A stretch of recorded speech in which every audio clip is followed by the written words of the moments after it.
জাতীয় থেকে আন্তর্জাতিক, প্রান্তিক জনপদ থেকে নগর, চারপাশে ঠিক কী ঘটছে এই মুহূর্তে তা নিয়েই এখন চারদিক। আপনার সঙ্গে আছি আমি মাজহার মাহবুব। সংযুক্ত আরব আমিরাতে ক্ষমা পাওয়া ৫৭ বাংলাদেশির ১৪ জন শনিবার রাতে দেশে ফিরেছেন। এরই মধ্যে ২ জন হজরত শাহজালাল আন্তর্জাতিক বিমানবন্দরে এবং ১২ জন শাহ আমানত বিমানবন্দরে পৌঁছান। এছাড়াও সংযুক্ত আরব আমিরাত আন্দোলনের সঙ্গে যুক্ত আরও কয়েকজন একই সঙ্গে দেশে ফেরেন। এদিকে তাদের গ্রহণ করতে শাহজালাল বিমানবন্দরে আসেন বৈষম্য বিরোধী ছাত্র আন্দোলনের ২ সমন্বয়ক হাসনাত আবদুল্লাহ ও সার্জিস আলম। বিমানবন্দরে ফিরে আসাদের ফুল দিয়ে শুভেচ্ছা জানানো হয়। পরে সমন্বয়ক সার্জিস আলম চাকরিহারাদের কর্মসংস্থানের ব্যবস্থা করতে অন্তর্বর্তী সরকারের কাছে দাবি জানান। কোটা সংস্কার আন্দোলনে সংহতি জানিয়ে সংযুক্ত আরব আমিরাতে বিক্ষোভ করায় ৫৭ বাংলাদেশিকে বিভিন্ন মেয়াদে কারাদণ্ড দেয় দেশটির আদালত। তাদের মধ্যে ৩ জনকে যাবজ্জীবন, ৫৩ জনকে ১০ বছর এবং একজনকে ১১ বছরের কারাদণ্ড দেওয়া হয়। পরে দেশটির প্রেসিডেন্টের বিশেষ ক্ষমায় মুক্তি পান তারা। আমি নির্দিষ্টভাবে কোনো দলের সাথে জড়িত নই যে আমি দলের স্বার্থে আমি করেছি, ঠিক আছে। আমি যেটা করেছি সেটা আমি আমার দেশকেও ভালোবাসি, আমি আমার ছাত্র ভাই মানুষকেও ভালোবাসি। যারা এখনো বাকি আছে, আমি আমার উপদেষ্টা নেতৃবৃন্দ বলবো, প্রফেসর স্যারকে বলবো, তাদেরকে অবসর মুক্তি করার জন্য তাদেরকে কিন্তু এখানে হাইডাই করে রাখছে। আমরা আজকে দেখেছি ৫০০-র অধিক আমরা যে জেলে ছিলাম এখনো তারা আছে, তাদের কোনো সাজা হয় নাই, এমনি রাখে দিচ্ছে। যারা এখনো পর্যন্ত অন্ধকার কারাগারে রয়েছে তাদেরকে ফিরিয়ে আনার জন্য আপনি দ্রুততম সময়ে ব্যবস্থা নেবেন এবং মানুষের যে আস্থা রয়েছে সেই আস্থাকে আরো বেশি সুদৃঢ় করবেন। আমাদের এই ভাইরা তাদের জীবনের বড় স্বপ্নটি হারিয়েছেন, তাদের চাকুরিটি হারিয়েছেন। আমরা অন্তর্বর্তীকালীন সরকারকে স্পষ্ট করে দাবি জানাই, অন্তর্বর্তীকালীন সরকার যেন আমাদের ভাইদের কর্মসংস্থানের ব্যবস্থাটি করেন। গণভবনকে জুলাই গণ অভ্যুত্থান স্মৃতি জাদুঘর নির্মাণে রোববারের মধ্যেই বিশেষজ্ঞ কমিটি গঠনের কথা জানিয়েছেন অন্তর্বর্তী সরকারের উপদেষ্টা নাহিদ ইসলাম। আরও ২ উপদেষ্টা সহ গণভবন পরিদর্শন করে তিনি বলেন, এই জাদুঘরে কর্তৃত্ববাদী শেখ হাসিনা সরকারের দুঃশাসনকাল এবং জুলাই বিপ্লবের স্মৃতিচিহ্ন সংরক্ষণ করা হবে। শিগগিরই জাদুঘরটি জনগণের জন্য উন্মুক্ত করা হবে। শনিবার সকালে ক্ষমতাচ্যুত সাবেক প্রধানমন্ত্রীর বাসভবন গণভবন পরিদর্শন করেন গণপূর্ত ও গৃহায়ণ মন্ত্রণালয়ের উপদেষ্টা আদিলুর রহমান খান, তথ্য ও সম্প্রচার এবং ডাক টেলিযোগাযোগ ও তথ্য প্রযুক্তি উপদেষ্টা মোহাম্মদ নাহিদ ইসলাম এবং যুব ও ক্রীড়া ও শ্রম মন্ত্রণালয়ের উপদেষ্টা আসিফ মাহমুদ সজীব ভূঁইয়া। উপদেষ্টারা জানান, বিগত সরকারের ১৬ বছরের দুঃশাসনের স্মৃতিচিহ্ন এবং ছাত্র জনতার আন্দোলনে নিহতদের স্মৃতি সংরক্ষণ করবে এই জাদুঘরে। পরবর্তী প্রধানমন্ত্রীর বাসভবন নিয়ে পরে সিদ্ধান্ত হবে জানিয়ে উপদেষ্টারা বলেন, অন্তর্বর্তী সরকারের প্রধান উপদেষ্টা রাষ্ট্রীয় অতিথি ভবন যমুনাতেই থাকবেন।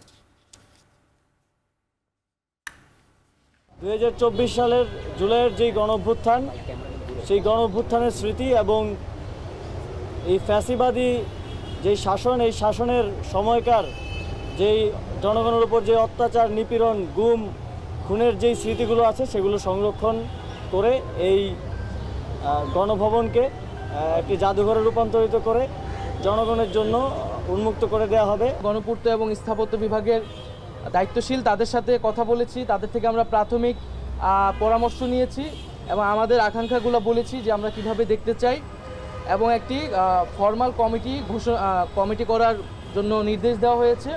হয়তো আগামীকালের মধ্যেই কমিটিটি হয়ে যাবে এবং কমিটি হলে এটি হয়তো নেক্সট সপ্তাহ থেকে আমরা কাজ শুরু করব। ১ টাকা দিয়ে তো মালিকানা নিয়ে নেওয়া হয়েছিল না?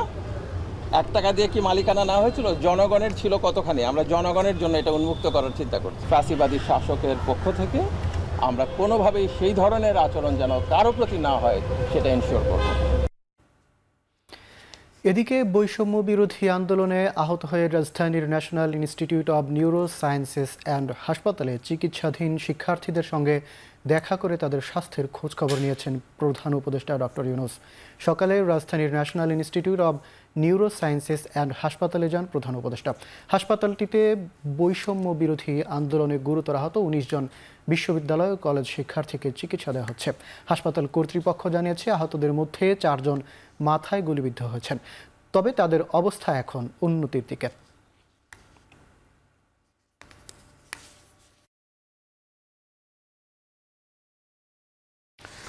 আর্থিক খাতের রাঘব বোয়ালদের বিরুদ্ধে কঠোর ব্যবস্থা নেওয়া হচ্ছে, সামনে এটি আরও দৃশ্যমান হবে।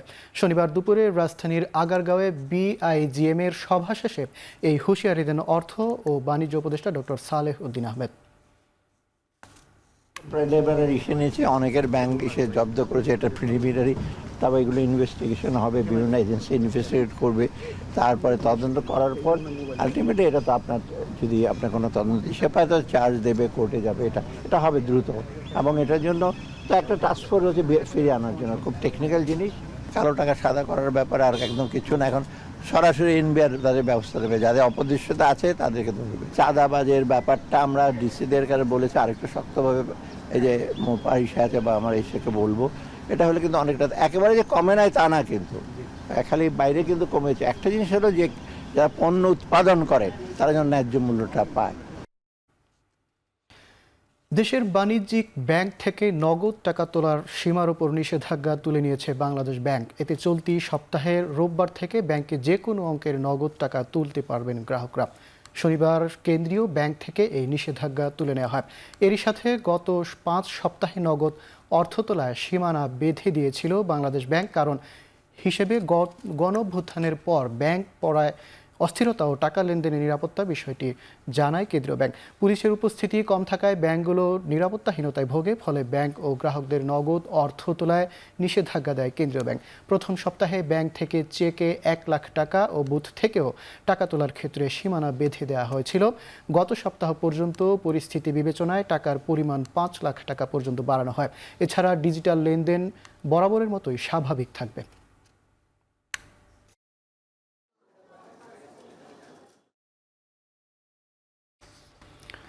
বিতর্ক সৃষ্টি হয় এমন কিছু করবে না অন্তর্বর্তী সরকার। বর্তমানে সরকার আইন শৃঙ্খলা পরিস্থিতিতে বেশি প্রাধান্য দিচ্ছে বলে মন্তব্য করেছেন ধর্ম উপদেষ্টা ডক্টর আ.ফ.ম. খালিদ হোসেন। শনিবার রাজশাহীতে ইসলামিক ফাউন্ডেশনের সব ধর্মের প্রতিনিধিদের সাথে মতবিনিময় সভায় যোগ দেওয়ার আগে জাতীয় সঙ্গীত নিয়ে সাংবাদিকদের এক প্রশ্নের জবাবে এমন মন্তব্য করেন ধর্ম উপদেষ্টা। আমরা আপ্রাণ চেষ্টা করে যাচ্ছি আমাদের বাংলাদেশের যে ঐতিহ্য, কমিউনাল হারমোনি, সাম্প্রদায়িক যে সম্প্রীতি, সৌহার্দ্য যুগ যুগ ধরে আমরা বহন করে আসছি, এটা অটুট থাকবে। এবং আমি কেবল মুসলমানদের উপদেষ্টা নই, আমি হিন্দুদেরও, সনাতনী ভাইদেরও, বৌদ্ধদেরও, খ্রিস্টানদেরও, তাদের যেমন অধিকার আছে মুসলমানদেরও অধিকার সমান। সব মামলা মোকদ্দমা নিষ্পত্তি করে মুক্তিযোদ্ধাদের তালিকা যাচাই বাছাইয়ের প্রক্রিয়া শুরু হবে বলে জানিয়েছেন ত্রাণ, পুনর্বাসন ও মুক্তিযুদ্ধ বিষয়ক উপদেষ্টা ফারুক আজম। শনিবার দুপুরে হবিগঞ্জের শায়েস্তাগঞ্জে খোয়াই নদীর ঝুঁকিপূর্ণ বাঁধ পরিদর্শন করে একথা জানান উপদেষ্টা। মুক্তিযোদ্ধাদের বিষয়টি সুরাহা করার জন্য সর্বাত্মক সহায়তা করার কথাও জানান উপদেষ্টা ফারুক আজম। আরও বলেন, সত্যিকারের মুক্তিযোদ্ধারা যাতে সম্মানিত হন সে ব্যবস্থা নেওয়া হবে। এ সময় বন্যায় ক্ষতিগ্রস্তদের পুনর্বাসন ও আর্থিক সহায়তা নিয়ে ত্রাণ উপদেষ্টা জানান, বন্যায় ক্ষতিগ্রস্তদের পুনর্বাসন প্রক্রিয়া শুরু হয়েছে, এজন্য কেন্দ্রীয় কমিটি গঠন করা হয়েছে। পর্যায়ক্রমে জেলা ও উপজেলা পর্যায়েও কমিটি গঠন করার কথা জানান তিনি। মুক্তিযোদ্ধাদের বিষয়টাই সুরাহা করার জন্য সর্বাত্মক চেষ্টা করা হবে, যাতে সত্যিকারের মুক্তিযোদ্ধারা সম্মানিত হন। অনেক রকমের মামলা মোকদ্দমা আছে, এই সমস্তগুলো নিষ্পত্তি করেই আমরা প্রক্রিয়াগুলো ইনিশিয়েট করব। বর্ডার গার্ড বাংলাদেশ বিজিবিকে উদ্দেশ্য করে স্বরাষ্ট্র উপদেষ্টা অবসরপ্রাপ্ত লেফটেন্যান্ট জেনারেল জাহাঙ্গীর আলম চৌধুরী বলেছেন, সীমান্তে পিঠ প্রদর্শন করা যাবে না, অর্পিত দায়িত্ব পালন করতে হবে। শনিবার সকালে রাজধানীর পিলখানায় বিজিবি সদর দপ্তরে সীমান্ত সম্মেলনে যোগ দেন স্বরাষ্ট্র উপদেষ্টা। সীমান্তে ফেলানি হত্যাকাণ্ডের মতো আর কোনো ঘটনা যেন না হয় সেজন্য সতর্ক থাকার আহ্বান জানান তিনি। দুর্নীতি থেকে বাহিনীর সদস্যদের দূরে রাখার ব্যাপারে কঠোর বার্তা দেন স্বরাষ্ট্র উপদেষ্টা। বলেন, যারা ঘুষ ও দুর্নীতির সঙ্গে জড়িত প্রয়োজনে তাদের চাকরিচ্যুত করা হবে। অনুষ্ঠানে ভিডিও টেলিকনফারেন্সের মাধ্যমে যুক্ত ছিলেন বিজিবির সব region commander, sector commander, battalion commander সহ অন্যান্য কর্মকর্তারা। 1971 সালে বিজয়ের স্বপ্ন বাস্তবায়নের দায়িত্ব তরুণদের উপরে দেওয়া হয়েছিল, তবে তা পূরণে তরুণ প্রজন্ম ব্যর্থ হয়েছিল। তবে ২৪-এর বিজয়ের স্বপ্ন আর ব্যর্থ হতে দেওয়া যাবে না বলে মন্তব্য করেছেন টিআইবির নির্বাহী পরিচালক ডক্টর ইফতেখারুজ্জামান। শনিবার দেশসেরা লিডারশিপ অ্যাওয়ার্ড প্রদান অনুষ্ঠানে তিনি একথা বলেন। শনিবার রাজধানীতে দেশ সেবা লিডারশিপ অ্যাওয়ার্ড অনুষ্ঠানে তিনি বলেন, গেল ১৫ বছরে দেশে স্বৈরশাসনকে স্থায়ী করার চর্চা স্থায়ী রূপ নিয়েছিল। এ সময় স্বৈরশাসকের কারণে সরকারি সেবামূলক প্রতিষ্ঠানগুলোকে জনগণের প্রতিপক্ষ বানানো হয়েছে। শ্রীলঙ্কার সরকার পতনের আন্দোলনেও একটি ছাত্রও মারা যায়নি। পক্ষান্তরে বাংলাদেশে পাখির মতো মানুষ মারা হয়েছে বলে উল্লেখ করেন ডক্টর ইফতেখারুজ্জামান। অনুষ্ঠানে সমাজের বিভিন্ন ক্ষেত্রে অসামান্য অবদানের স্বীকৃতি হিসেবে 14টি জনসেবামূলক প্রতিষ্ঠান ও 54 জন স্বেচ্ছাসেবী শিক্ষার্থীকে সম্মানিত করা হয়। ৭১-এর জয়ের স্বপ্ন নিয়ে আমরা যে প্রত্যাশা আমাদের মধ্যে ছিল সেটাকে কিন্তু বাস্তবে রূপায়ণের দায়িত্ব ছিল আমার প্রজন্মের। আমার প্রজন্ম সেইটা পূরণ করতে পারেনি, সেই প্রত্যাশা পূরণ করতে পারে নাই। এই ব্যর্থতার দায় আমি ব্যক্তিগতভাবে আমার প্রজন্মের সকলের। যেই কারণে একটা পর্যায়ে 50 বছর থেকে 52 বছরের মধ্যে আমাদের এই বিশাল আরো একটা পরিবর্তনের প্রয়োজন হলো, নতুন বাংলাদেশ করার প্রয়োজন হলো। আমাদের ব্যর্থতা স্বীকার করছি, কিন্তু আপনারা যেটা অর্জন করেছেন নতুন বাংলাদেশে, এই ভিশন, এই অভিষ্ট যেন ব্যর্থ না হয় আরেকবার। অন্তর্বর্তী সরকার স্বল্প সময়ে যে সিদ্ধান্তগুলো নিচ্ছে তা যৌক্তিক ও সময়োপযোগী বলে মন্তব্য করেছেন বিএনপির মহাসচিব মির্জা ফখরুল ইসলাম আলমগীর।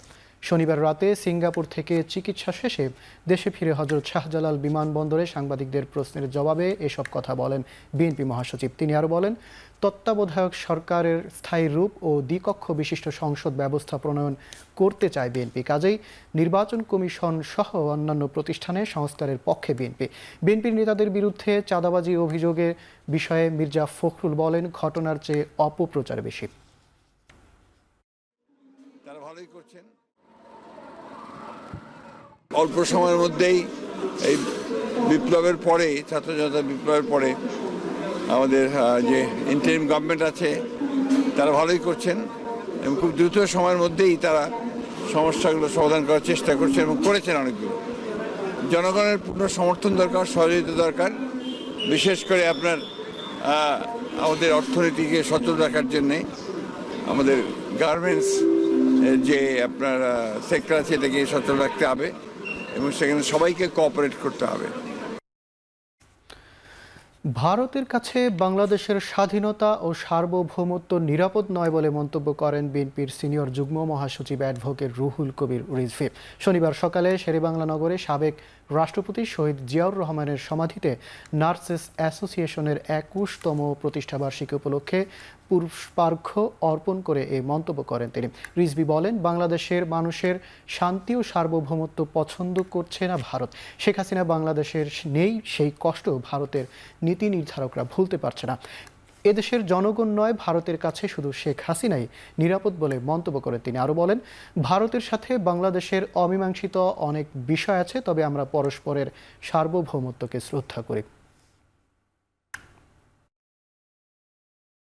বাংলাদেশের মানুষ শান্তিতে থাকুক, বাংলাদেশের মানুষ গণতন্ত্র ফিরে আসুক, বাংলাদেশের মানুষ একটি সার্বভৌম দেশে বসবাস করুক, এটা কি ভারতের নীতি নির্ধারকরা তারা মোটেই পছন্দ করছেন না?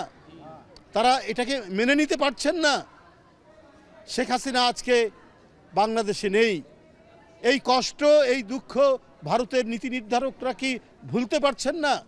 তাহলে তো আপনারা বাংলাদেশের মানুষ, বাংলাদেশের জনগণ, বাংলাদেশের স্বাধীনতা, বাংলাদেশের সার্বভৌমত্ব আপনাদের কাছে তো মোটেই নিরাপদ নয়। আপনাদের কাছে শুধু একজন মাত্র ব্যক্তি নিরাপদ, তিনি শেখ হাসিনা। লক্ষ্মীপুর নোয়াখালীতে বন্যার্তদের জন্য সংগ্রহ করা ত্রাণ লুটের সঙ্গে বিএনপির সম্পৃক্ততা নেই বলে জানিয়েছেন দলটির স্থায়ী কমিটির সদস্য ডক্টর ZM জাহিদ হোসেন। শনিবার নয়াপল্টনে বিএনপির ত্রাণ সংগ্রহ কমিটির সংবাদ সম্মেলনে ডক্টর জাহিদ বলেন, বন্যা দুর্গতদের জন্য এ পর্যন্ত দলের পক্ষ থেকে 13 কোটি টাকার বেশি ত্রাণ সামগ্রী বিতরণ করা হয়েছে। দলের ভারপ্রাপ্ত চেয়ারম্যান তারেক রহমানের দিক নির্দেশনায় পর্যায়ক্রমে বন্যার্তদের কাছে সংগ্রহ করা ত্রাণ ও নগদ অর্থ বিতরণ করা হচ্ছে। এরই ধারাবাহিকতায় বন্যার্তদের জন্য আগামী কয়েকদিনের মধ্যে বাড়িঘর নির্মাণ, কৃষি খাতে সহায়তা সহ পুনর্বাসন কার্যক্রম পরিচালনা করা হবে বলে জানান তিনি।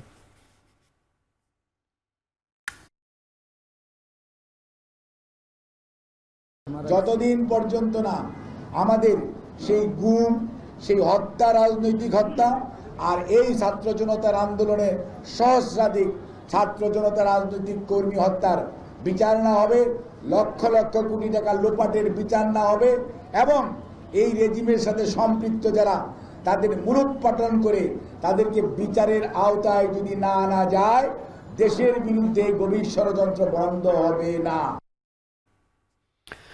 কোনো অন্তর্বর্তী সরকার দীর্ঘদিন অবস্থান করে রাজনৈতিক সমস্যার সমাধান করতে পারে না, তাই নিরপেক্ষ নির্বাচন উপহার দেয়াই এই সরকারের দায়িত্ব বলে মন্তব্য করেছেন বিএনপি চেয়ারপারসনের উপদেষ্টা জয়নুল আবেদিন ফারুক। শনিবার সকালে নোয়াখালীর সেনবাগে বন্যা দুর্গতদের মাঝে ত্রাণ বিতরণের সময় আরও বলেন, সাবেক প্রধানমন্ত্রীর নির্দেশে রংপুরের আবু সাইদকে হত্যা করা হয়েছে। অন্তর্বর্তী সরকার যেন স্থির হয়ে সুষ্ঠু নির্বাচন দিতে না পারে সেজন্য ষড়যন্ত্র চলছে। নতুন করে আওয়ামী লীগের সুবিধাভোগী কেউ যদি বিএনপির ছত্রছায়ায় মাথা চাড়া দিয়ে ওঠে, তাহলে সেই নেতার বিরুদ্ধে ব্যবস্থা নেওয়া হবে বলে মন্তব্য করেন তিনি। জনপ্রতিনিধির হাতে ক্ষমতা হস্তান্তর অতি প্রয়োজনীয়। কোনো অন্তর্বর্তীকালীন সরকার দীর্ঘদিন অবস্থান করে কোনো রাজনৈতিক সমস্যার সমাধান করতে পারে না। তাই রাজনৈতিক দলেই দেশের শক্তি, দেশের বল, একটি নিরপেক্ষ নির্বাচন উপহার দেওয়াই এই তত্ত্বাবধায়ক ইন্টেরিয়াম গভর্নমেন্টের দায়িত্ব বলে আমি মনে করি। সেই জন্য আমি এই জন্য বলেছি, এই সরকারের বিরুদ্ধে যারাই ষড়যন্ত্র করুক না কেন, আমরা এই সরকারের সাথে আছি। বৈষম্য বিরোধী ছাত্র আন্দোলনে পটুয়াখালীতে শহীদ পরিবারের সদস্যদের আর্থিক অনুদান দিয়েছে বাংলাদেশ জামায়াত ইসলামী। শনিবার সকালে জেলা শিল্পকলা একাডেমিতে নিহত 22 জনের পরিবারের সদস্যদের হাতে 1 লাখ টাকা করে অনুদানের চেক তুলে দেওয়া হয়। অনুষ্ঠানে শহীদ পরিবারের সদস্যদের খোঁজ খবর নেন জামায়াতের নেতারা। এই সময় স্বজনদের কথা বলতে গিয়ে আবেগ আপ্লুত হয়ে পড়েন শহীদ পরিবারের সদস্যরা। অনুষ্ঠানে প্রধান অতিথি হিসেবে উপস্থিত ছিলেন বাংলাদেশ জামায়াত ইসলামীর কেন্দ্রীয় সহকারী secretary general Moazzem Hossain Hilal. অনুষ্ঠানে জামায়াত ইসলামী ও অঙ্গ সংগঠনের নেতাকর্মীরা উপস্থিত ছিলেন। এর আগে শহীদদের রুহের মাগফিরাত কামনায় দোয়া করা হয়।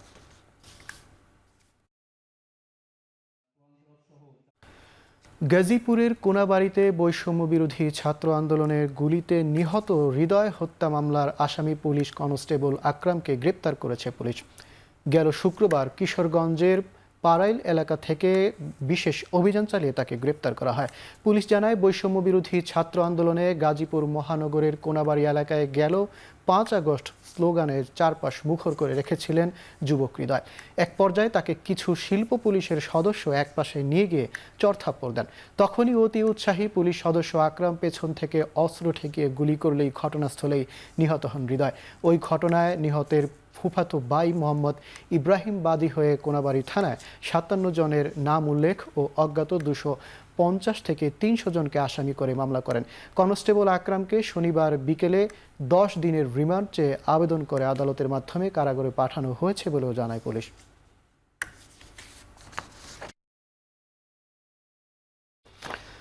সরকারি চাকরিতে বয়সসীমা 35 করার দাবিতে সমাবেশ করেছে চাকরি প্রার্থী ও সাধারণ শিক্ষার্থীরা। রাজধানীর শাহবাগে শনিবার বেলা 11টা থেকে সমাবেশে জড়ো হতে থাকেন আন্দোলনরত চাকরি প্রত্যাশীরা। তারা বলেন, বিগত সরকার বেশ কয়েকবার চাকরিতে বয়স বাড়ানোর প্রতিশ্রুতি দিলেও তা বাস্তবায়ন করেনি। অন্তর্বর্তী সরকারকে এই দাবি মেনে আহ্বান জানিয়ে তারা বলেন, দেশের মানুষের গড় আয়ু বাড়ার ফলে তাদের চাকরিতে প্রবেশের বয়সসীমাও বাড়ানো এখন যৌক্তিক। পাশাপাশি একাডেমিক জট, করোনা মহামারী সহ একাধিক কারণে স্নাতক ডিগ্রি নিতে বা নিয়োগ পরীক্ষায়ও দেরি হয়েছে বলে দাবি করেন তারা।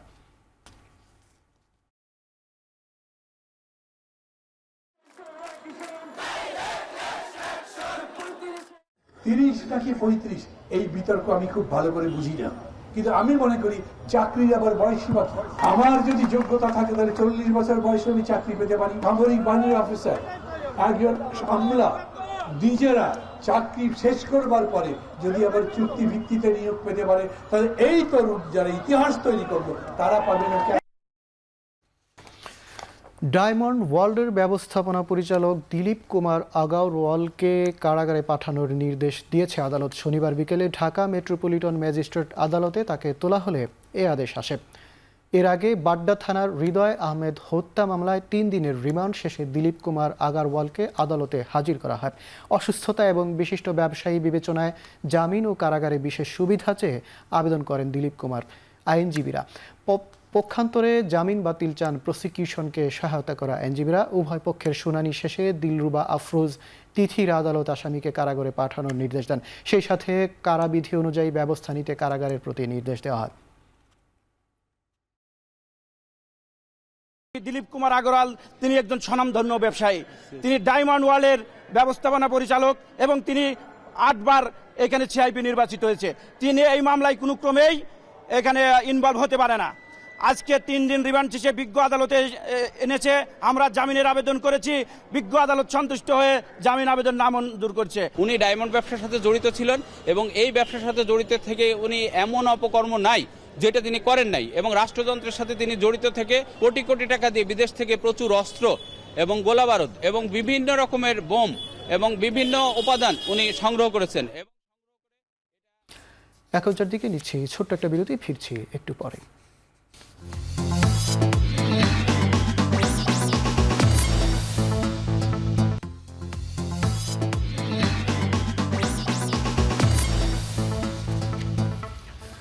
বিরতির পর ফিরে এলাম, আপনারা দেখছেন এখনকার দিক। ছাত্র জনতার গণ অভ্যুত্থান পরবর্তী অন্তর্বর্তী সরকারের 1 মাস পূর্তি এবং ছাত্র জনতার প্রত্যাশার অভিমুখ শীর্ষক সংলাপ অনুষ্ঠিত হয়েছে।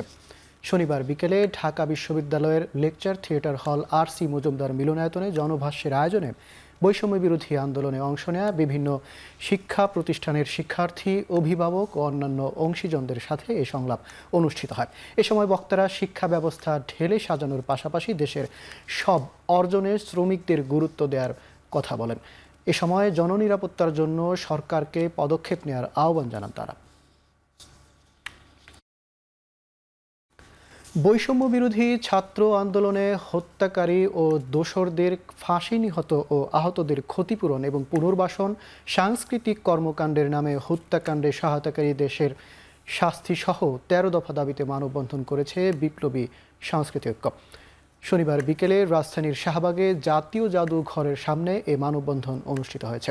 অন্যায়ের বিরুদ্ধে আজীবন প্রতিপাদ্যে বিপ্লবী সাংস্কৃতিক ঐক্য ব্যানারে মানববন্ধনে বক্তারা দাবি তুলে ধরেন বিগত সরকারের আমলে সংঘটিত গুম, খুন, গণহত্যা, আয়নাঘর, ক্রসফায়ার নিয়ে শ্বেতপত্র প্রকাশ করে অপরাধীদের দৃষ্টান্তমূলক শাস্তি দিতে হবে। আরও দাবি জানান ভুয়া মুক্তিযোদ্ধাদের চিহ্নিত করে শাস্তি সহ 2009 সাল থেকে রাষ্ট্রীয় অর্থে নির্মিত নাটক, সিনেমা, কনসার্ট সহ বিভিন্ন উপলক্ষে রাষ্ট্রীয় সম্পদ অপচয়ে বিচারের দাবি। এছাড়াও যোগ্য বৈষম্যের শিকার শিল্পী, সাহিত্যিক, কবি, সংস্কৃতি কর্মী ও সাংবাদিকদের পদায়নের দাবি জানানো হয় মানববন্ধনে। মানববন্ধনে 30টির বেশি সাংস্কৃতিক সংগঠনের প্রতিনিধি সহ বিভিন্ন শ্রেণী পেশার মানুষ অংশগ্রহণ করেন। এছাড়াও বিভিন্ন সাংস্কৃতিক সংগঠনের শিল্পীরা বিপ্লবী কবিতা পাঠ করেন।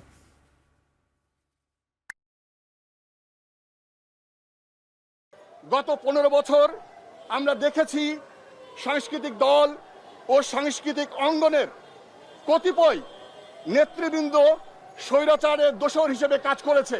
সারা পৃথিবীতে আমাদের প্রেস ফ্রিডম যেটা, সেটা 165, অর্থাৎ আমাদের যে মর্যাদা, সেই মর্যাদা তারা মিডিয়ার মাধ্যমে আগে ভুলণ্ঠিত করেছে। ফ্যাসিস্ট হাসিনার আমলে সংঘটিত গুম, খুন, গণহত্যা, আয়নাঘর, ক্রসফায়ার নিয়ে শ্বেতপত্র প্রকাশ করতে হবে। এসব অপকর্মের সাথে জড়িত সকল অপরাধীদের দ্রুত গ্রেফতার ও দৃষ্টান্তমূলক শাস্তি চাই। জাতীয় কবি কাজী নজরুল ইসলামকে সর্বস্তরের পাঠ্য বইয়ে যুক্ত করার দাবি জানিয়েছেন কবি ও সম্পাদক জাহাঙ্গীর ফিরোজ। বিশ্ব সাহিত্য কেন্দ্রের চির উন্নত মমশির শিরোনামে অনুষ্ঠানে তিনি বলেন, গেল সরকারের আমলে পাঠ্য বই ইসলামী ভাবধারার বহু কবি সাহিত্যিকের লেখার অংশ বাদ দেওয়া হয়েছে। তিতুমির, নজরুল, কাজী হাজী শরীয়তুল্লাহ আমাদের অনুপ্রেরণা। তাদের শেখানো পথে ছাত্র সমাজ জেগে উঠেছিল বলেই গণ অভ্যুত্থানের স্বাদ নিচ্ছে জনতা। তারুণ্য জেগে উঠেছিল বলেই স্বাধীনতা এসেছে। বক্তারা বলেন, আজও জাতীয় কবি হিসেবে নজরুলকে স্বীকৃত কিংবা গেজেট প্রকাশ হয়নি।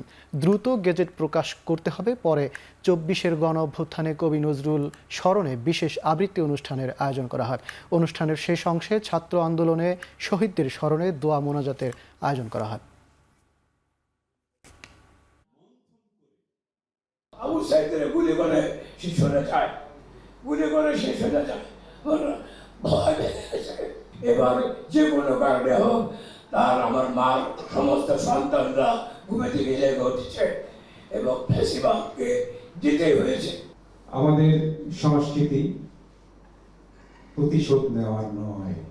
কবি নজরুলের প্রত্যেকটি কবিতা লেখনীর মাধ্যমেই উঠে এসেছে সেই কথা। দ্বন্দ্ব নয়, কোনো ভেদাভেদ নয়, মানুষ সকলেই সমান, সকলকে ভালোবাসার মধ্য দিয়ে আকৃষ্ট করতে হবে। বৈষম্য বিরোধী ছাত্র আন্দোলন ও পরবর্তী সময়ে সড়কে শৃঙ্খলার দায়িত্ব পালন করায় শিক্ষার্থীদের সম্মাননা সনদ প্রদান করেছে আইনি সহায়তা কেন্দ্র আশোক ফাউন্ডেশন। শনিবার দুপুরে রাজধানীর বনশ্রীতে এক অনুষ্ঠানে সম্মাননা সনদ দেওয়া হয়। এ সময় বিভিন্ন শিক্ষা প্রতিষ্ঠানের 116 জন শিক্ষার্থীর হাতে সনদ তুলে দেন আশোক ফাউন্ডেশনের দায়িত্বশীলরা। অনুষ্ঠানে সংগঠনটি জানায়, শিক্ষার্থীদের অংশগ্রহণ ছাড়া এই আন্দোলন পূর্ণতা পেত না। তাদের ভূমিকা ছিল অবিশ্বাস্য। শত অত্যাচার নিপীড়ন সহ্য করেও তারা থেমে যায়নি। অনুষ্ঠানে ছাত্র জনতার আন্দোলনে নিহতদের আত্মার মাগফিরাত ও আহতদের সুস্থতা কামনা করা হয়। আমরা সার্বক্ষণিক তাদের ছাত্রদের সাথে ছিলাম, আছি, থাকবো ইনশাআল্লাহ। আমাদের সর্বাত্মক সহযোগিতা থাকবে ছাত্রদের পাশে থাকার জন্য, সাথে থাকার জন্য। যারা এখানে ছিলেন, অক্লান্ত পরিশ্রম করেছেন, অবশ্যই কিছু ফেস আছে যারা প্রথম থেকেই ছিলেন। কাজেই তাদেরকে যতটুকু সম্মানিত করা যায় আমরা সেটা চেষ্টা করব। পোশাক শিল্প এলাকায় নিয়োজিত শিল্পাঞ্চল পুলিশ ইউনিট বাতিলের দাবি জানিয়েছে মজুরি আন্দোলনের ঘটনায় অনুসন্ধানকারী গণতন্ত্র কমিটি। ঢাকার রিপোর্টার্স ইউনিটিতে এক সংবাদ সম্মেলনের বক্তারা বলেন, সরকার পরিবর্তনের সময় গার্মেন্টস সহ অন্যান্য শিল্প কারখানার প্রায় 100-র বেশি শ্রমিক নিহত হয়। যারা আহত তাদের এখনও কোনো সুচিকিৎসার ব্যবস্থা করা হয়নি। শ্রমিকদের সাথে বিগত আওয়ামী লীগ সরকারের মতোই অন্তর্বর্তীকালীন সরকার আচরণ করছে বলেও অভিযোগ করেন তারা। মজুরি নিয়ে যাতে শ্রমিকদের আন্দোলনে নামতে না হয় সেটি নিশ্চিত করা সহ শ্রমিক হত্যার যথাযথ তদন্ত দাবি করে গণতন্ত্র কমিটি। জড়িতদের দৃষ্টান্তমূলক শাস্তি নিশ্চিত সহ 9 দফা সুপারিশ করেন তারা।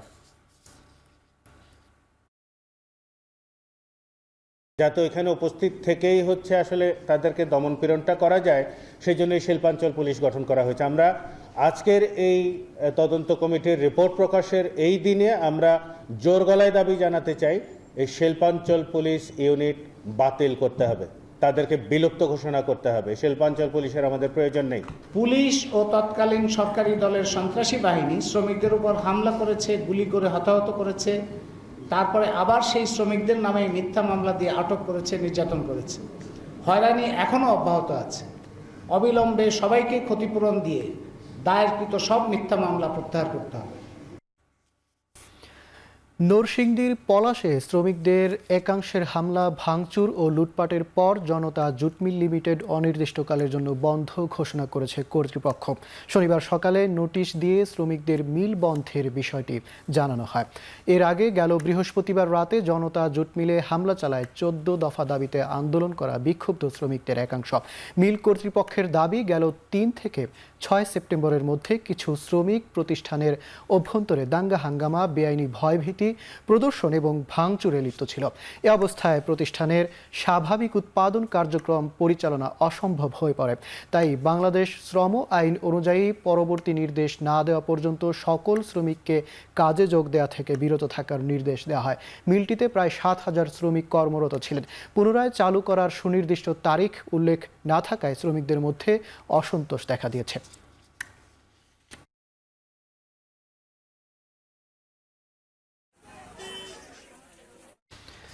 মেধাবীদের শিক্ষকতা পেশায় আকৃষ্ট করা সহ শিক্ষা কেন্দ্রে সরকারি ও বেসরকারি বৈষম্য দূর করতে মাধ্যমিক শিক্ষাকে জাতীয়করণের দাবি বাংলাদেশ শিক্ষক সমিতির। জাতীয় প্রেস ক্লাবে সংবাদ সম্মেলনে বাংলাদেশ শিক্ষক সমিতির সভাপতি এই দাবি তুলে ধরেন। সম্প্রতি সারা দেশে শিক্ষক লাঞ্ছিত ও জোরপূর্বক পদত্যাগ করানোর তীব্র প্রতিবাদ করে তিনি বলেন, পদত্যাগপত্র বাতিল করে স্বপদে পুনর্বহালের আদেশ সহ প্রজ্ঞাপন জারি করতে হবে সরকারকে। এছাড়া শিক্ষা কেন্দ্রে সরকারি ও বেসরকারি সব বৈষম্য দূর করতে জাতীয় শিক্ষানীতি 2010 দ্রুত বাস্তবায়ন সহ 11 দফা দাবি তুলে ধরেন তিনি। এমপিওভুক্ত শিক্ষক কর্মচারীদের বদলি প্রথা চালু করার আহ্বানও জানান।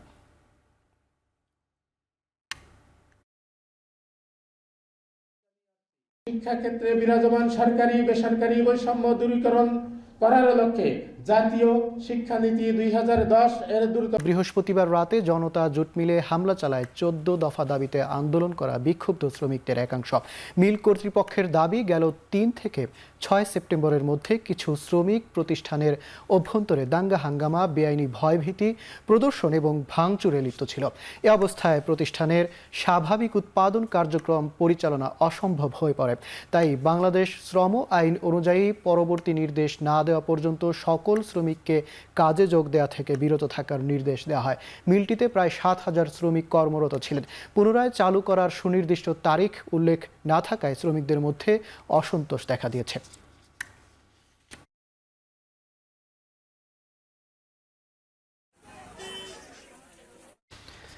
মেধাবীদের শিক্ষকতা পেশায় আকৃষ্ট করা সহ শিক্ষা কেন্দ্রে সরকারি ও বেসরকারি বৈষম্য দূর করতে মাধ্যমিক শিক্ষাকে জাতীয়করণের দাবি বাংলাদেশ শিক্ষক সমিতির। জাতীয় প্রেস ক্লাবে সংবাদ সম্মেলনে বাংলাদেশ শিক্ষক সমিতির সভাপতি এই দাবি তুলে ধরেন। সম্প্রতি সারা দেশে শিক্ষক লাঞ্ছিত ও জোরপূর্বক পদত্যাগ করানোর তীব্র প্রতিবাদ করে তিনি বলেন, পদত্যাগপত্র বাতিল করে স্বপদে পুনর্বহালের আদেশ সহ প্রজ্ঞাপন জারি করতে হবে সরকারকে। এছাড়া শিক্ষা কেন্দ্রে সরকারি ও বেসরকারি সব বৈষম্য দূর করতে জাতীয় শিক্ষানীতি 2010 দ্রুত বাস্তবায়ন সহ 11 দফা দাবি তুলে ধরেন তিনি। এমপিওভুক্ত শিক্ষক কর্মচারীদের বদলি প্রথা চালু করার আহ্বানও জানান।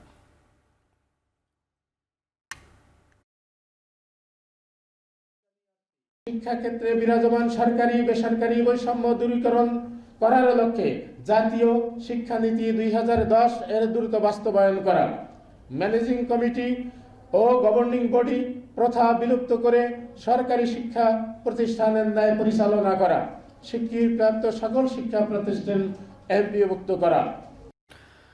সংসদ নির্বাচনে প্রবাসীদের ভোটাধিকার দাবি জানিয়েছে প্রবাসী অধিকার আন্দোলন। বিকেলে ঢাকার রিপোর্টার্স ইউনিটিতে এক সংবাদ সম্মেলনের আয়োজন করে প্রবাসী অধিকার আন্দোলন।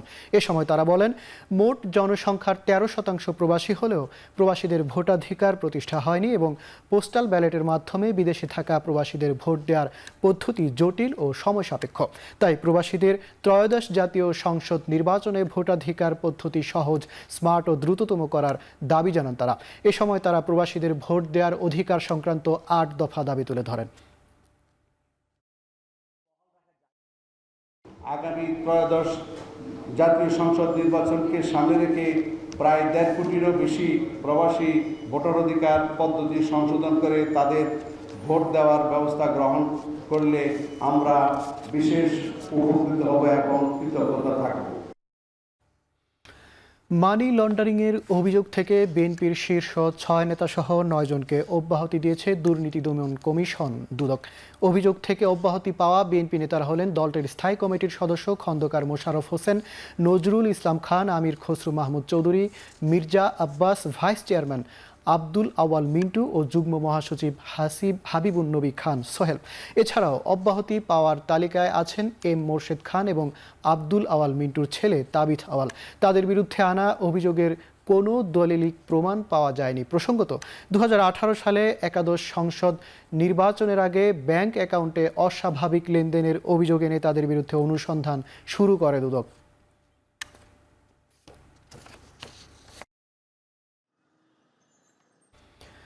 মুজিব জলবায়ু সমৃদ্ধি পরিকল্পনা বাতিলের দাবি উঠেছে পরিকল্পনাটি অগণতান্ত্রিক ভাবে ও শুধু দলীয় রাজনৈতিক উচ্চাকাঙ্ক্ষা বাস্তবায়নে নেওয়া হয়েছিল জানিয়ে এই দাবি করে জলবায়ু ন্যায্যতা জোট বাংলাদেশ।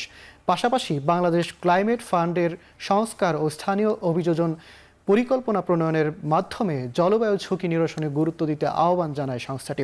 সকালে প্রেসক্লাবে জলবায়ু নীতি পরিকল্পনা প্রণয়নে স্বচ্ছতা ও ন্যায্যতা এবং বাস্তবায়নে সুশাসন প্রতিষ্ঠায় নাগরিক সংস্কার ভাবনা শীর্ষক আলোচনায় বক্তারা এসব দাবি তোলেন।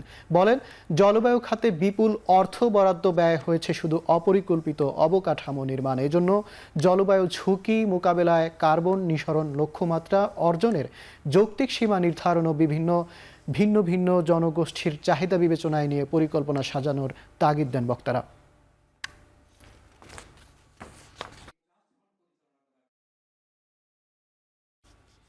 এখন চারদিকে নিচ্ছি ছোট্ট আরেকটা বিরতি, ফিরছি একটু পরে।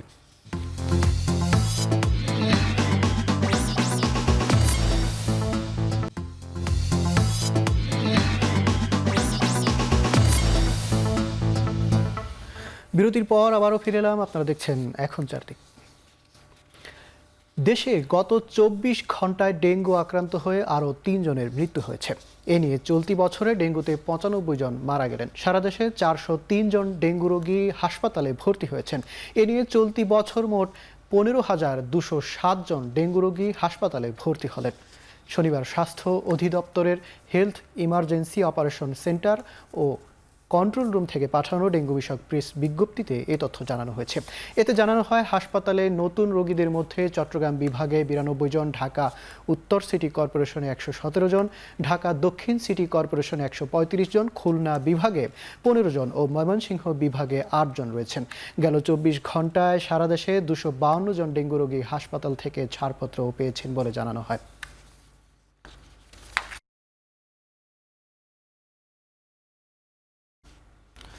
সিলেটের ফেঞ্চুগঞ্জ উপজেলার মাইজগাঁও ইউনিয়নের সংরক্ষিত মহিলা সদস্য সেলিনা আক্তারের বাড়িতে অভিযান চালিয়েছে আইনশৃঙ্খলা বাহিনী। অভিযানে বিপুল পরিমাণ সরকারি ওষুধ সহ বেশ কিছু সামগ্রী জব্দ করা হয়েছে। শনিবার সন্ধ্যা ৬টার দিকে এসব মালামাল জব্দ করে আইনশৃঙ্খলা বাহিনী। পুলিশ জানায়, তার বাড়ির একটি কক্ষের খাটের নিচ থেকে কয়েকটি কার্টুনে থাকা ফেঞ্চুগঞ্জ উপজেলা স্বাস্থ্য কমপ্লেক্সের সরকারি ওষুধ সহ বেশ কিছু সামগ্রী জব্দ করা হয়। পরে স্থানীয় থানা পুলিশ সেগুলো উদ্ধার করে থানায় নিয়ে যায়। মামলা প্রক্রিয়াধীন রয়েছেও বলে জানিয়েছে পুলিশ।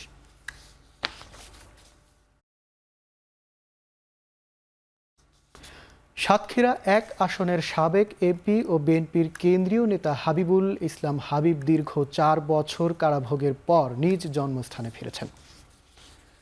শনিবার বিকেলে সাতক্ষীরার কেলঘাটা কুমিরা হাই স্কুল মাঠে বিএনপি আয়োজিত গণসংবর্ধনা অনুষ্ঠানে তিনি পৌঁছান।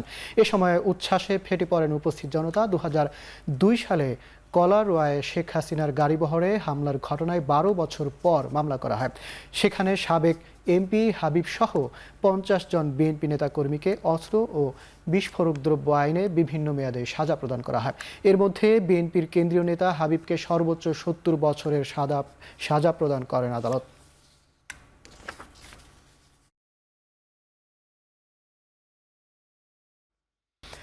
চার মাস কারাভোগের পর এলাকায় ফিরে হাজার হাজার নেতাকর্মীর ভালোবাসায় সিক্ত হলেন বিএনপির জাতীয় নির্বাহী কমিটির সদস্য ও জাতীয়বাদী কৃষক দলের সিনিয়র যুগ্ম সম্পাদক ইঞ্জিনিয়ার টি.এস. আইয়ুব। শনিবার বিকেলে ঢাকা থেকে সড়ক পথে যশোরের বাঘপাড়ায় ফেরেন তিনি। এ সময় সড়কে হাজার হাজার নেতাকর্মী তাকে বরণ করে নেন। পরে উপজেলা শহরের চৌরাস্তা এলাকায় সমাবেশে অংশ নেন তিনি। প্রধান অতিথির বক্তব্যে তিনি বলেন, একটি চক্র অপকর্ম করে বিএনপির ভাবমূর্তি নষ্টের পায়তারা করছে। সবার উচিত তাদের চিহ্নিত করে মুখোশ উন্মোচন করে দেয়া। রাজনৈতিক কারণে হয়রানিমূলক মামলায় গ্রেপ্তার হয়ে কারাবরণ করেন বিএনপির জাতীয় নির্বাহী কমিটির সদস্য ও জাতীয়তাবাদী কৃষক দলের সিনিয়র যুগ্ম সম্পাদক ইঞ্জিনিয়ার টি.এস. আইয়ুব। নেত্রকোনায় পুলিশের গাড়ি থেকে ছিনতাই হওয়া একটি অস্ত্র উদ্ধার করেছে সেনাবাহিনী। গেল শুক্রবার পূর্বধলা উপজেলার জালশুকা কুদুমগঞ্জ জামে মসজিদে কাপড়ে মোড়ানো অবস্থায় ব্রাজিলিয়ান ব্র্যান্ডের একটি 9mm পিস্তল ও একটি ম্যাগাজিন উদ্ধার করা হয়। সকালে প্রেস রিলিজের মাধ্যমে এই তথ্য নিশ্চিত করেছেন নেত্রকোনা দায়িত্বরত ৮ ইস্টার্ন বেঙ্গল রেজিমেন্টের মেজর জিয়াউল আহসান। জিশানুল হায়দার। উদ্ধার হওয়া অস্ত্রটি জেলা পুলিশের কাছে হস্তান্তর করা হবে বলেও নিশ্চিত করেন তিনি। বিজ্ঞপ্তিতে আরও বলা হয় 5 সেপ্টেম্বর থেকে সন্ত্রাস দমন ও অবৈধ উদ্ধারে অভিযান অব্যাহত থাকায় ইতিমধ্যে অপরাধীরা গা ঢাকা দিয়েছে। সেই সাথে নিজেদের অবৈধ অস্ত্র সরিয়ে ফেলতে নানা পন্থা অবলম্বন করছে। গত 4 আগস্ট নেত্রকোনা শ্যামগঞ্জ বাজারে পুলিশের গাড়িতে হামলা করে 10টি 9mm পিস্তল, 26টি ম্যাগাজিন, 420 রাউন্ড পিস্তলের অ্যামিনেশন, 40 রাউন্ড রাইফেল অ্যামিনেশন এবং 32টি টিয়ার গ্যাস শেল লুট করে দুর্বৃত্তরা।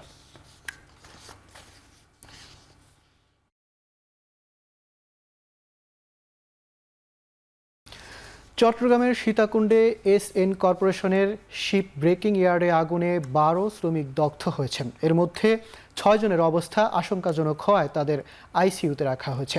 শনিবার বেলা 11:30টার দিকে সীতাকুণ্ডে জাহাজ কাটার সময় এই দুর্ঘটনা ঘটে। পরে ফায়ার সার্ভিসের 2টি ইউনিট প্রায় 2 ঘন্টার চেষ্টায় আগুন নিয়ন্ত্রণে আনে। তবে এখনও দুর্ঘটনার কারণ জানা যায়নি। চিকিৎসকরা জানান, চট্টগ্রাম মেডিকেল কলেজ হাসপাতালের বার্ন ইউনিটে আসা রোগীদের 2 থেকে 90% পুড়ে গেছে।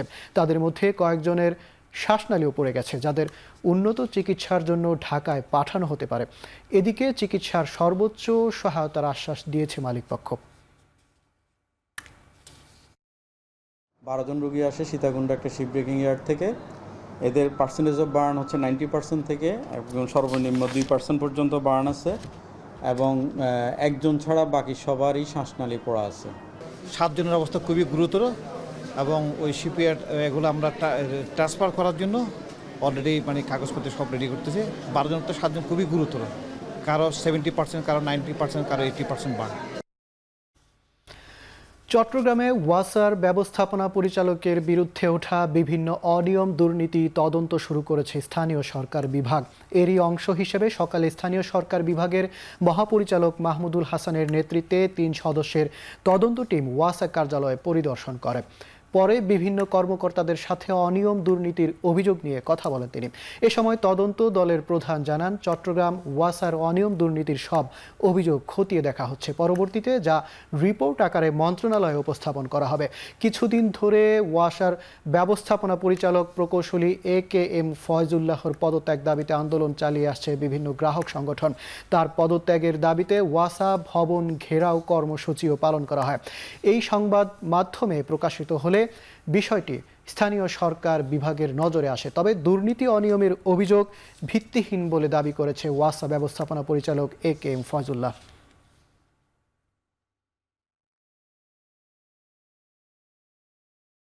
ওয়াসার যে কোনো ত্রুটি বিচ্যুতির জন্য অ্যাকাউন্টেবল হবেন উনি, যেহেতু এই প্রতিষ্ঠানের প্রধান নির্বাহী কর্মকর্তা বা চিফ এক্সিকিউটিভ অফিসার, সেই হিসাবে সব কিছুতেই ওনার দায়িত্ব থাকবে। কাজে আমরা ওয়াসার সামগ্রিক বিষয়গুলো যেমন দেখছি, তেমনি ওনার নামে ওনার বিরুদ্ধে যদি সুনির্দিষ্ট কোনো অভিযোগ থাকে সেগুলো দেখছি।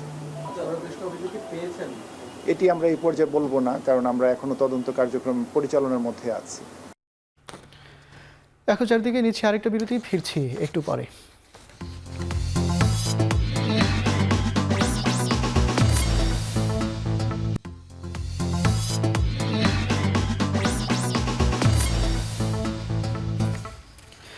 বিরতির পর ফিরে এলাম আরও একবার। আপনারা দেখছেন এখন চারদিক। এবার আন্তর্জাতিক প্রসঙ্গ। ভারতের মণিপুর রাজ্যের প্রথম মুখ্যমন্ত্রীর বাড়িতে রকেট হামলায় প্রাণ গেছে কমপক্ষে একজনের, আহত আরও 5 জন। হামলার নেপথ্যে কুকি বিদ্রোহীরা বলে ধারণা করা হচ্ছে।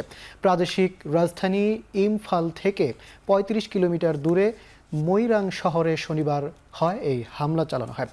রকেট চালিত প্রোপেলারের সাহায্যে বোমা ফেলা হয় মণিপুরের প্রথম মুখ্যমন্ত্রী মাইরেমবম সিংয়ের বাড়িতে। বাড়িটি থেকে 100 মিটার দূরেই অবস্থিত ভারতীয় সেনাবাহিনীর একটি জাদুঘর। ধারণা করা হচ্ছে জাদুঘরটি হামলার মূল লক্ষ্য ছিল। পাহাড়ের দিক থেকে রকেটটি উড়ে আসে বলে জানান প্রত্যক্ষদর্শীরা। একই দিনে একই জেলার আরেকটি এলাকায় আরও 2টো রকেট ছোড়ে কুকি বিদ্রোহীরা। অস্থিরতার জেরে বন্ধ ঘোষণা করা হয়েছে রাজ্যের সব স্কুল। প্রায় 1.5 বছর ধরে সংঘাতে জর্জরিত মণিপুর। প্রায় এক মাসে পেরিয়ে গেলেও কলকাতার আরজে কর মেডিকেল কলেজ হাসপাতালে চাঞ্চল্যকর হত্যাকাণ্ডের রহস্যের জট খুলতে পারেনি কেন্দ্রীয় গোয়েন্দা সংস্থা সিবিআই। নারী চিকিৎসককে ধর্ষণ ও হত্যার অভিযোগে কেবল সঞ্জয় রায়কে গ্রেপ্তার আর সিবিআইয়ের তদন্তেই ঝুলে আছে মামলা। এ অবস্থায় ন্যায় বিচার নিশ্চিতের দাবিতে এখনও আন্দোলনে উত্তপ্ত গোটা পশ্চিমবঙ্গ। এরই মধ্যে আরজি করের সদ্য সাবেক অধ্যক্ষ সন্দীপ ঘোষ ও তার চক্রের বিরুদ্ধে উঠে আসছে একের পর এক দুর্নীতির আলামত। খাট, ওষুধ এবং বিভিন্ন সরঞ্জামে মাসে 7 থেকে 8 কোটি রুপির দুর্নীতি হতো বলে জানিয়েছে সিবিআই। এমন পরিস্থিতিতে সিবিআইয়ের তদন্ত নিয়ে সুপ্রিম কোর্টে আপিল করে আরও বেশি বিপদ ডেকে আনলেন সন্দীপ ঘোষ। এবার তার বিরুদ্ধে তদন্তে উঠে পড়ে লেগেছে ভারতের আর্থিক দুর্নীতি বিষয়ক তদন্ত সংস্থা ইডি। হাওড়া থেকে গ্রেপ্তার করা হয়েছে সন্দীপ ঘোষের ঘনিষ্ঠ ব্যবসায়ী বিপ্লব সিংকে।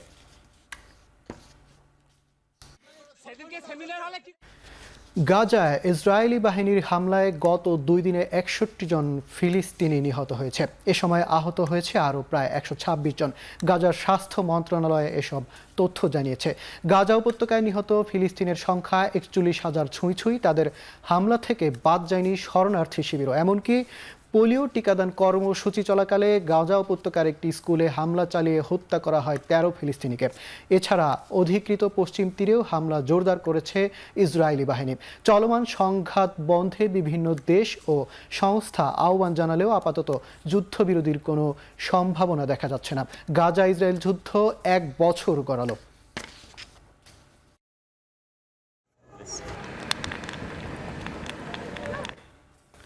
ইউক্রেনীয় সেনাদের ঘাঁটি লক্ষ্য করে ছোড়া রাশিয়ার 67টি ড্রোনের মধ্যে 58টিকে ভূপাতিত করেছে জেলেনস্কির সেনারা।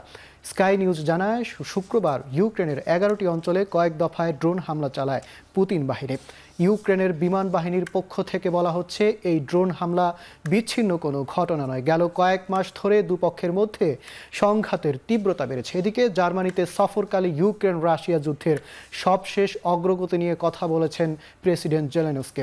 এ সময় যুক্তরাষ্ট্রের পাঠানো দূরপাল্লার ক্ষেপণাস্ত্র ব্যবহার করে রাশিয়ায় হামলা চালানোর অনুমতি দিতে মার্কিন প্রেসিডেন্টকে চাপ দেন তিনি। এছাড়া ইরানের ব্যালিস্টিক মিসাইল ব্যবহার করে ইউক্রেনে আগ্রাসন চালাবে রাশিয়া, এমনটা অবধারিত ছিল বলে মন্তব্য করেছেন জেলেনস্কি। মহাকাশে আটকে পড়া 2 নভোচারীকে ছাড়াই পৃথিবীতে ফিরে এসেছে বোয়িংয়ের মহাকাশযান স্টারলাইনার। শুক্রবার স্থানীয় সময় রাত 11টায় নিউ মেক্সিকোর একটি মরুভূমিতে অবতরণ করে স্পেসশিপটি। রয়টার্স জানায়, 3 মাস ব্যাপী পরীক্ষামূলক একটি অভিযানের জন্য মহাকাশযানটিকে পাঠানো হলেও যান্ত্রিক ত্রুটির কবলে পড়ে বোয়িংয়ের স্টারলাইনার। বাধ্য হয়েই 2 নভোচারীকে আন্তর্জাতিক স্পেস স্টেশনে ছেড়ে আসতে বাধ্য হয় মহাকাশযানটি। উইলমোর ও উইলিয়ামস নামের ওই 2 নভোচারীর জন্য অতিরিক্ত খাবার ও প্রয়োজনীয় সরঞ্জাম রাখা হয়েছে স্পেস স্টেশনে। 2025 এর ফেব্রুয়ারি নাগাদ স্পেস এক্স নভোযান করে পৃথিবীতে ফিরিয়ে আনা হবে তাদের। তবে 8 দিনের জন্য মহাকাশে গিয়ে 8 মাস আটকে থাকার এই বিষয়টি নিয়ে শুরু হয়েছে গুঞ্জন।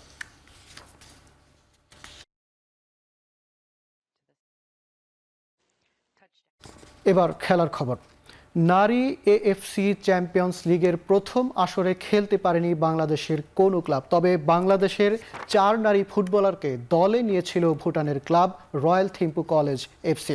দলের হয়ে গোল করেছেন ঋতুপর্ণা চাকমা। বাংলাদেশের ক্লাব এএফসি চ্যাম্পিয়ন্স লিগে খেলার জন্য লাইসেন্সিং করলে দল ভালো কিছু করে দেখাতে পারবে বলে বিশ্বাস করেন এই ফরওয়ার্ড। বাংলাদেশের প্রথমবারই আমি এই গোলটা করি, তো অবশ্যই এটা ভালো লাগার বিষয়। আমাদের যে ক্লাবগুলো যদি রেজিস্ট্রেশন বা খেলার যদি কোনো আগ্রহ থাকে, আমি মনে করি যে আমাদের প্লেয়াররা, যে আমার যে এক্সপেরিয়েন্স, যে বাইরের দেশে যে ক্লাবগুলো, আমাদের যে খেলোয়াড়রা বা যে ক্লাব, আশা করি যে যদি তারা অংশগ্রহণ করে তা আমরা ভালো কিছু হওয়ার সম্ভাবনা বেশি। শেষ করছি এখন চারদিক। এখন টেলিভিশন ওয়েবসাইটে দেখতে ভিজিট করুন www.ekhon.tv, ফেসবুকে ভিজিট করুন facebook.com/tv.ekhon, ইউটিউবে ভিজিট করুন youtube.com/c/ekhon tv।